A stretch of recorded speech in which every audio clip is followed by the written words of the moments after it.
What I'm going to do on this zoom blur layer is create a layer mask by clicking on this button right here. And I'll go ahead and make this, or make these palettes just a little bit larger so you can see them a little bit easier there. And I'll make sure that that layer mask is activated. And then I'll come over here to the toolbar, select the brush, and let's set that foreground color to black. So I'll press the D and X keys on the keyboard to get that to go black. And with the hardness all the way down on the brush, I will turn up the master diameter a little bit higher here. Something like this. And I can erase away areas of this zoom blur that I don't want. And we can also lower the opacity of this layer as well. Look at that. Also make sure that our original ocean layer is turned on, so that is visible. There we go. And I can click on this zoom blur layer and start to erase away parts of the image.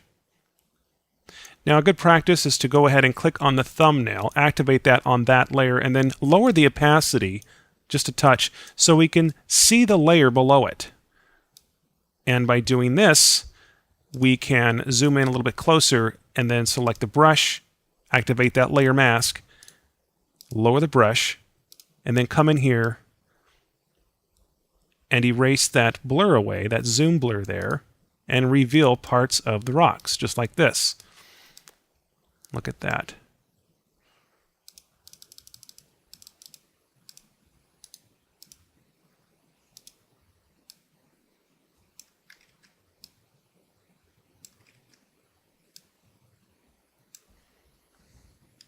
And I can move this around. We can come over on this side, and I'll increase the size of this brush.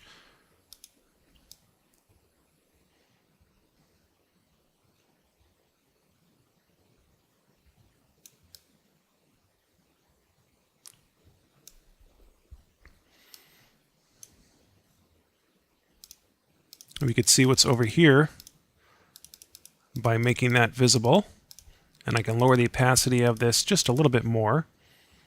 Now we can see these other rocks, and I can just go in here and start to paint over these rocks on this mask.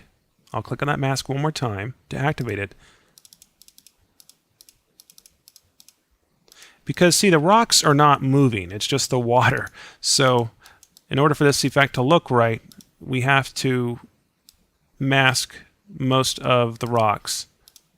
I like to leave some of the rocks unmasked so it kind of looks a little bit surreal. That's the whole point of this, is that so it looks a little bit kind of futuristic or more like a digital image or something like that, computer generated type image.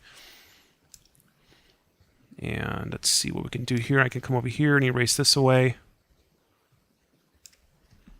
Now, I could be totally screwing up the image. I wouldn't even know it, but I don't think I'm doing too bad here. I think it's looking pretty good. But we still got a few things to do here just yet. So I'm just getting things done by coming through here. And I like to zoom in so I can see everything really close. And there's a lot of ways to actually do this effect. But hopefully you can take some of these techniques and use them on your images, because I know that when it comes to, all images are different. So not all the things are going to work on your image that you see on this tutorial, but I try to go ahead and just create a variety of different things here. And I'm going to show you some more techniques later on that will work for almost all images.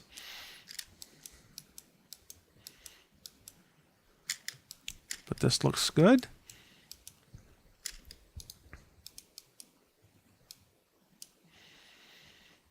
And this doesn't require any type of painting skills or anything like that at all, because we can clearly see where to paint. We've lowered the opacity, so all we have to do is just paint on these rocks, or erase the mask and the blur from these rocks.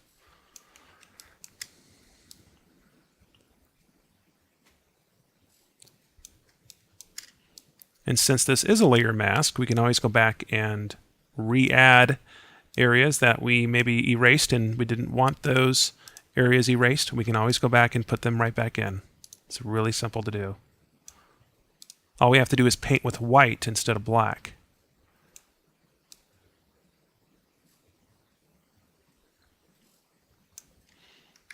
Not too crazy about that. I think I might leave that one out. And just get the very top of that rock there.